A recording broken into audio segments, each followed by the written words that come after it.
खुलुमबाय लोगोफोर, नोंथांमोनखौ एनबि ब्रह्म चेनेलाव गोजोन फुंबिलिनि बयनिसिमबो गाहाम हामलायथि बावहरग्रोनाय जाबाय। आं दिनै नोंथांमोननि सिगाङाव सानसेयारि खौरां लानानै फैबावलायबाय। आसा खालामो नोंथांमोनहा खौरांखौ खोनासंनानै मोजां मोनगोन। दिनैनि गिबि खौराङावनो दङ, आसाम सरकारा लाभलिना बरग'हाइखौ रुफानि मेडेलनि थाखाय 30 लाख रां बान्था होयो।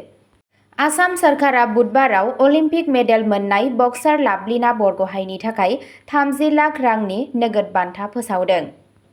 बे बान्थाया बावैसो सिगां जानाय ग्लासग' कमनवेल्थ गेम्सआव बिथांनि रुफानि मेडेल देरहानायखौ गनायथि होयो। गुवाहाटीआव आसाम एमेच्योर बक्सिं एस'सिएशनजों खुंजानाय मोनसे जुनिया हाबाफारिनि समाव गेलेमु मन्थ्रि बिस्वजित दैमारीआ बे बाथ्राखौ फोसावदों। मन्थ्रि बिथाङा बुहुमनां जौसाङाव गावनि दिदोमै दिन्थिफुंनायाव गावनि गोग्गानायखौ फोरमायदों। रायजो सरकारा साहा गुवाहाटीआव थानाय लाभलिना बरग'हाइ बक्सिं एकाडेमिनो बोसोरफ्रोमबो 12 लाख रां होयो। बे रांखान्थियारि मददआ एकाडेमिखौ इयुनाव चेम्पियन बक्सार जानो थाखाय लाइमोन रोंग'थिखौ जौगाहोनायाव मदद खालामो। लाभलिनाया गोख्रै थिरांथा लानायनि थाखाय गेलेमु मन्थ्रिखौ बाख्नायदों। 75 किल'ग्राम बक्सारआ फोरमायदों दि बोसोरारि पुन्जिआ बिथांनि एकाडेमिखौ हेफाजाब होगोन आरो ओनसोलारि एथलीटफोरनि थाखाय गेलेमु फोरोंथायनि खाबुफोरखौ जौगाहोगोन। नैथि खौराङाव दङ, सिमायाव गुलि गावनायजों सा 11 सुबुंफोरा जखम जानायनि उनाव आसाम आरो अरुणाचलनि एमपिफोरा गोजोननि थाखाय आरज गाबदों। 13 आगस्तआव आसाम आरो अरुणाचल प्रदेशनि एमपिफोरा हादोर गेजेरारि सिमायाव थाग्राफोरखौ मोनसे गुलि सालायनाय जाथायनि उनाव गोजोन लाखिनो आरो रायज्लायनायनि गेजेरजों नांज्लायनायखौ फोजोबनो आरज गाबदों, जेराव सा 11 सुबुंफोरा जखम जादोंमोन। आरज गाबनाया मोन्नै रायजोनि एमपिफोरा आसाम अरुणाचल प्रदेश सिमायाव थासारिखौ नायसंनो थाखाय ज' जानायनि उनाव फैदों, जेराव बुधबारनिफ्राय जिंगाया बांदों। मिरुआरि संसदारि आयदाफोरनि मन्थ्रि आरो अरुणाचल प्रदेशनि एमपि किरेन रिजिजुआ आसामनि एमपिजों रायज्लायनायाव बुंदों दि ओनसोलारि गुलाय-गुजायखौ बांहोनायखौ होबथानो फारनैबो बाहागोआ ज' जानानै खामानि मावनो नांगौ। आसाम आरो अरुणाचल प्रदेशनि एमपिफोरा सिमायाव गोजोन लाखिनो थाखाय आरज गाबदों। जों बिदा-फंबाय महरै ज' जानानै थानो नांगौ आरो जायखिजाया हानि बाथ्रा दान्थेलायनायखौ गोजोन रायज्लायनायनि गेजेरजों फोजोबनो नांगौ होनना रिजिजुआ बुंदों। बिथाङा मोन्नैबो हादोरसाफोरनि गेजेराव सोमोन्दोखौ गोदो-गोदायनिफ्रायनो दाजानाय गावजों-गाव सनमान आरो खाथि समाजारि सोमोन्दोआव थानाय होनना फोरमायदों। सावरायनायनि गेजेरजों जों जोंनि फारागथिफोरखौ सुस्रांगासिनो दं आरो जुदि मोनफ्रोमबो जेंनाया सुस्रांजाया अब्ला जों बे लामायाव आवगायलांबाय थागोन। जानो हागौ जोंनि सिमाफोरा गुबुन-गुबुन, नाथाय जोंनि गोसोआ मोनसे होनना बिथाङा बुंदों। जाय जाथाया जादों बेखौ गोरोबलायनानै फोजोबनांगौ होननानैबो बिथाङा बुंबावो। आसामनि मिसिं हारिनि मोनसे जौसिन फरायसा आफाद टकाम मिसिं परिन केबां (टिएमपिके) आ उनाव बुधबाराव अरुणाचल प्रदेशनि बेरेखायै अरायथा नङै रांखान्थियारि हेंथा होनाय जागायदोंमोन। बे आफादआ गुलि गावनायनि दायनिगिरिफोरनि बेरेखायै राहा लानो दाबि खालामदों आरो बिथांमोनखौ हमनो थाखाय खावलायदों। होबथानायनि जाहोनाव मोन्नैबो रायजोनि गेजेराव लामा फोनांजाब आरो मुवा बेसादफोरनि थांलाय-फैलायआ हेंथा जादोंमोन। रायजोनि गाहाय सियां जिल्लानि लिकाबालीनिफ्राय बृहस्पतिबाराव गोदान जिंगानि खौरां मोन्नाय जादों, जेराव मोन्नैबो फारसेथिंनि हेंथा होग्राफ्रा गावजों-गाव मोगा-मोगि जादों। पुलिसआ होंगो-दोंगोखौ बोखारनो थाखाय बाराव वार्निं गुलि गावदोंमोन। आसामनि गिबि मन्थ्रि हिमन्त बिश्व शर्मा आरो अरुणाचल प्रदेशनि गिबि मन्थ्रि पेमा खांडुआबो सुबुंफोरखौ गोजोन लाखिनो आरो थासारिखौ गाज्रि जानायनिफ्राय होबथानो थाखाय आरज खालामदों।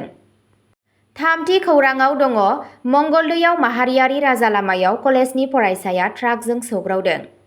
मैया मंगलदैनि लेंगिरिपारायाव माहारियारि राजालामायाव गंसे ट्राकजों सौग्रावनानै सासे कलेजनि फरायसाया जोखोम जादों होननानै खौरां मोन्नाय जादों। गिबि खौरां मोन्नाय बादिब्ला बे जाथाया बै समाव जायो जेब्ला फरायसाया लेंगिरिपारा ओनसोलाव माहारियारि राजालामाजों दावबायगासिनो दंमोन। खौरां मोन्नाय बादिब्ला ट्राकआ कलेजनि फरायसाखौ सौग्रावो, जायनि जाहोनाव बियो जोखोम जायो।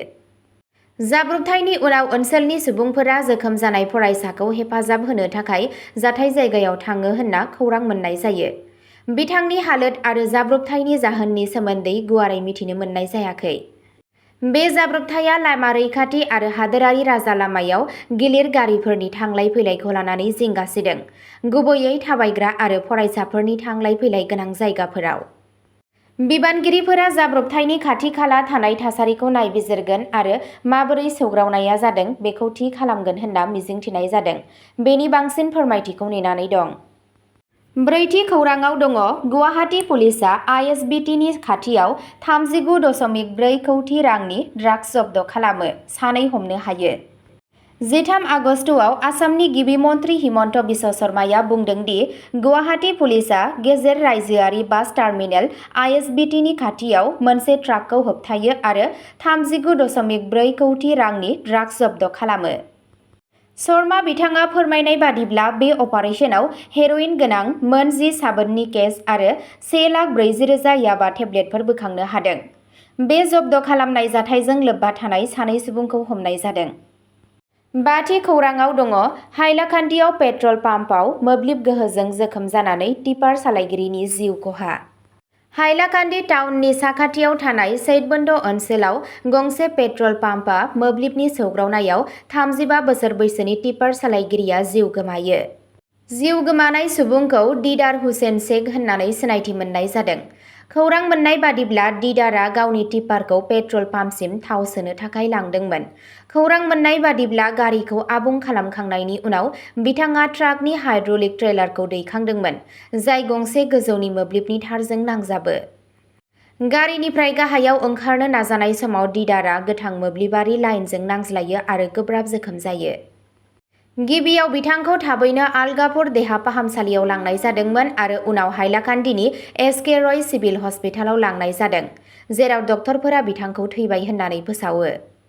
अलगापुर कान्चनपुर जिल्ला परिषदनि सोद्रोमा आफ्ताब उद्दीनआ पेट्रल पाम्प बिबानगिरि आरो मोब्लिब बिफाननि फारसेनिफ्राय सांग्रांथि गैयैनि अजद होदों।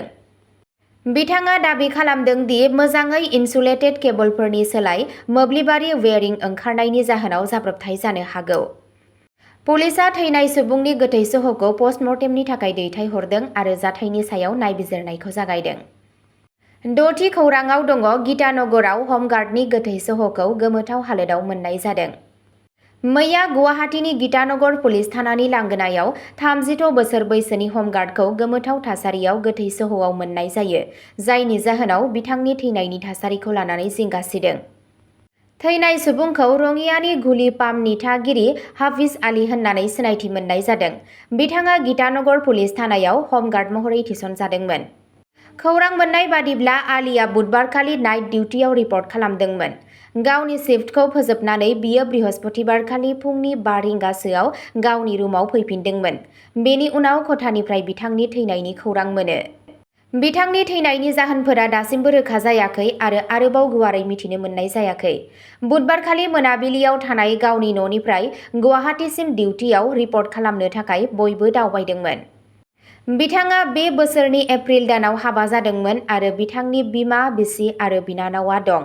खौरां मोननाय बादिब्ला आलीआ गावनि नखरनि सासेल' खामायग्रा सोद्रोमामोन।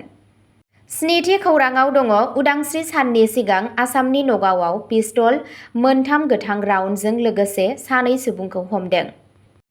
आसामनि नगाव जिल्लानि रुपहिहाट पुलिसआ उदांस्रि साननि सिगां मोनसे अपारेशननि समाव सानै सुबुंखौ खायो आरो गंसे पिस्तलजों लोगोसे 3 गोथां गुलि बारुदबो बोखांनो हायो।